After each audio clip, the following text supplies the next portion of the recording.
Hi good morning, চলে এলাম নতুন একটি ব্লগ নিয়ে। আশা করি তোমরা সবাই খুব ভালো আছো। তো আমিও ভালো আছি। আজকে হচ্ছে বৃহস্পতিবার, তো আজকের ব্লগটা একটু দেরি করে সকালের কাজকর্ম সবই শেষ। এখন স্নান টান করে চলে এসেছি ঠাকুর ঘরে পুজো দেব।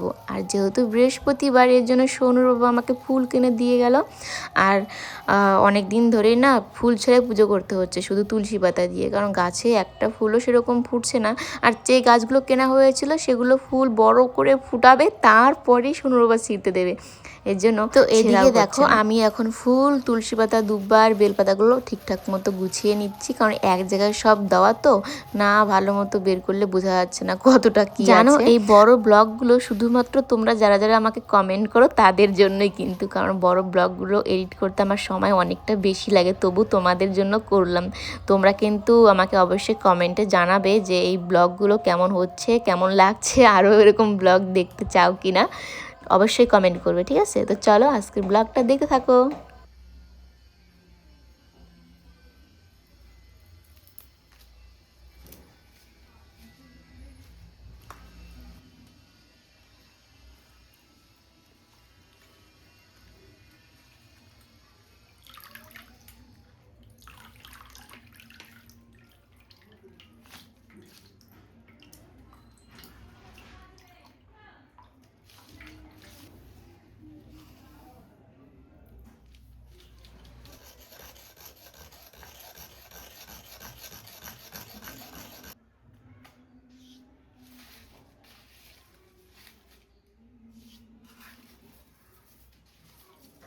তো দেখো এই যে পেঁপেটা দেখতে পাচ্ছ, এটা কিন্তু আমাদের গাছের পেঁপে।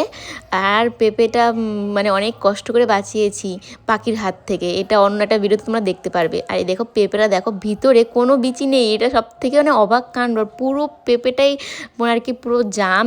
অনেক পেঁপে থাকে দেখবে অনেকটা ফাঁপা থাকে, কিন্তু দেখো কত সুন্দর জাম, আর একটা মাত্র বিচি পেয়েছি। এই গাছটা হয়তো হবে, মানে বিচিটা গাললে আর গাছটা হয়তো হবে। আর দেখো আমাদের গাছের পেঁপেটা না এত পরিমাণে মিষ্টি যে পাখি যদি একবার খোঁজ পায় যে পেকেছে, ব্যাস বাড়ি ছাড়বে না। একটা একটা করে মানে পুরোটাও শেষ করবে না, এটা খাবে ওটা খাবে। অনেক কষ্ট করে আজকে পেঁপেটাকে বাঁচিয়ে আর কি পুজোর জন্য নিতে পেরেছি। আর এত মিষ্টি ছিল সে বলার বাইরে। আর দেখো এখন হচ্ছে ঠাকুরকে পুজো দিচ্ছি। আমি অনেক দিন থেকে ভাবছিলাম পুজো দেবো পেঁপে দিয়ে, কিন্তু সুযোগই পাচ্ছি না। যেই গাছে দেখছি যে পেকে আছে, একটু পরে দিয়েই দেখছি যে পাখি খেয়ে নিয়েছে। তো এর জন্য আর কি আজকে একদম দাঁড়িয়ে থেকে পাখি ভাগিয়ে সোনুর বাবাকে দিয়ে এই পেঁপেটা পাড়িয়ে নিয়েছি। তো তোমরা ওই ভিডিওটা দেখলেও বুঝতে পারবে কি অবস্থা হয়েছে।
তো দেখো এদিকে যেহেতু আমি ধুনুচিটা ধরিয়েছিলাম, ঠাকুরঘর পুরো ধোঁয়ায় অন্ধকারের মতো হয়ে গিয়েছিলো। একেই তো ঠাকুরঘরটা যেহেতু রং করা না, এমনিতেই অন্ধকার অন্ধকার লাগে, তার মধ্যে লাইট অন করেছিলাম তবুও একদম অন্ধকার হয়ে গেছিলো। আর তারপর জানালাটা খুলে দিই, আর এখন পুজো টুজো করে খাওয়া দাওয়া করে একটু বাইরে বসেছিলাম রোদ্রের মধ্যে। আর তারপরে স্কুল থেকে চলে আসে, আর বাকি যে পেঁপেটা ছিল সেটাকে আমি কেটে থালাতে সুন্দর করে হালকা বিট লবণ দিয়ে মাখিয়ে নিয়ে এসেছি। আর এখন সোনু আর আমি রোদ্রে বসে বসে খাবো। যদিও সোনু ঠান্ডা লেগেছে এর জন্য ওকে ওই এক পিসই দেবো, বেশি দেবো না, তবে বাকিটা কিন্তু আমিই খাবো, কারণ আমার পেঁপে খেতে ভীষণ ভালো লাগে। তবে বেশি পাকা না, এরকম পাকা আর কি, অল্প পাকা থাকবে, হালকা কাঁচা থাকবে, খেতে বেশ ভালো লাগে। আর সোনু এমনি তো পেঁপে খেতে অতটা ভালোই বাসে না, ওকে যে দিয়েছি একটু করে মুখে দিচ্ছে, ওই একটা যে দিয়েছি ওই একটাই কিন্তু শেষ করতে পারিনি, ও নষ্ট করে। আমি আর সোনু ঘুমিয়েছিলাম। ঘুম থেকে ওঠার পর সোনুকে টিউশনিতে পাঠাই, আর আজকে অনেক দিন পর আমি বাবার বাড়িতে এলাম। সোনু যেহেতু টিউশনিতে আছে, আমি এসে মার সাথে গল্প করছিলাম, মনে হচ্ছিলো যেন 1 মাস পরে আসছি। আসলে 1 মাস পরে না, না হলেও 2-3 দিন পরে। আর এদিকে হচ্ছে গল্প করছিলাম, আর মা বলে ওই দেখ ঠাকুরগুলো দেখা একটু, আর দেখো ঠাকুরগুলো সোয়েটার পরেছে। আগে কিন্তু গোপালের অন্য রকমের সোয়েটার পরানো ছিল, আজকে অন্য রকমের, আর সবগুলো ঠাকুর সোয়েটার পরেছে, দেখছো, সোয়েটার টুপি, বেশ সুন্দর লাগছে দেখতে। সারাদিন মা না এগুলো নিয়েই থাকে, কি আর বলবো। আর এদিকে হচ্ছে এই যে কালী ঠাকুরকে, তারপরে ভোলানাথকেও হচ্ছে কি বলে চাদর পরিয়ে দিয়েছে, তো ওটাই আর কি দেখছিলাম। তবে যেহেতু গেটটা লাগানো, এই জন্য ভালো মতো দেখা যাচ্ছিল না বাইরে থেকে। তো তারপরে সোনুর টিউশন ছুটি হয়ে যায়, ওকে হচ্ছে একটা কাকু নিয়ে আসে, আর এখন বসে বসে কেক খাচ্ছে। তবে হ্যাঁ, ভেবো না কেকটা ডিমওয়ালা, ডিম ছাড়া কেক, এর জন্য মন্দিরের ওখানটায় বসে খাচ্ছে। ডিম দেওয়া হলে তার ওখানে বসে খাওয়ানো যেত না। 2 দিন আসে নাই, ঠিকই বলছে, 2 দিন। ওই দিনকে কানকে বের করে সেদিনকে আসছিল না, দাদুর সাথে দেখাই হয় না সেদিন, না কি কষ্ট, আমি তো দাদুকে দেখি নাই।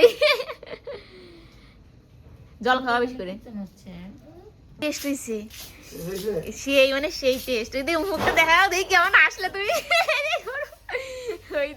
আজকে কেক মিস্ত্রি বাবা, কি আমাকে তো টেস্ট হয়েছে, কার কাছে টেস্ট হয় নাই? তোমাদের টেস্ট হয় না তোমাদের কাছে? ওই বান আমার ভালো লাগে না, ওই বান আমার ভালো লাগে না ক্রিম দেওয়া, কিন্তু এই কেকগুলো সেই টেস্ট হয়েছে, সেই মানে সেই টেস্ট। কেক মিস্ত্রি বাবা, আর হেল্পার হচ্ছে ওই যে হেল্পার। তো অনেক দিন থেকে মা বলছিল বাবাকে কেক বানাতে, আর হচ্ছে সোনুর বাবাকে শিখতে। তো বাবা বানাচ্ছিলোই না আলসেমো করে, তো আমি বললাম এই কদিনে বানালে শিখে যেত। বলে কি হ্যাঁ তাড়াতাড়ি শিখে। তো আমি বললাম তুমি তো 2-3 মাস ধরে আগে বানাতা, তাহলে তো একদিনে শিখে যেত। বলে যে আস্তে আস্তে শিখবে আর কি, তাদের বাবা হাসতেছে। আর এদিকে যে কেকগুলো দেখতে পারছো, এই কেকগুলো কিন্তু হচ্ছে ডিম ছাড়া, আর আমাকে তো বেশ ভালো লাগছে।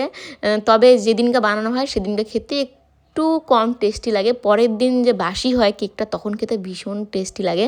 যেমন আগের দিন তো খেয়েছিলাম একটু কম ভালো লেগেছিলো, তবে আজকে মানে বৃহস্পতিবারে খেয়েছিলাম, আজকে শুক্রবারের দিন বাসি হয়েছে, আজকে যখন সকালবেলা খেয়েছি দারুণ টেস্টি লাগছিলো।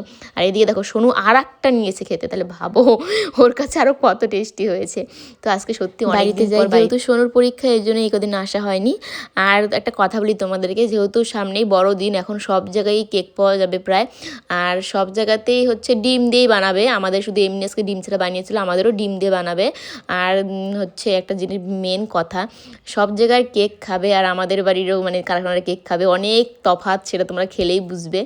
আর অন্য জায়গায় যে ডিম আর কি বানায়, যে ডিমগুলো ব্যবহার করে সেগুলো কিন্তু খারাপ ডিম, মানে লাল ডিম, সেগুলো দিয়ে কেক বানায়। আর আমাদের বাড়িতে যে কেকগুলো বানায় সেগুলো হচ্ছে সাদা ডিম, মানে যে ডিমগুলো আমরা খাই সেই ডিম দিয়ে।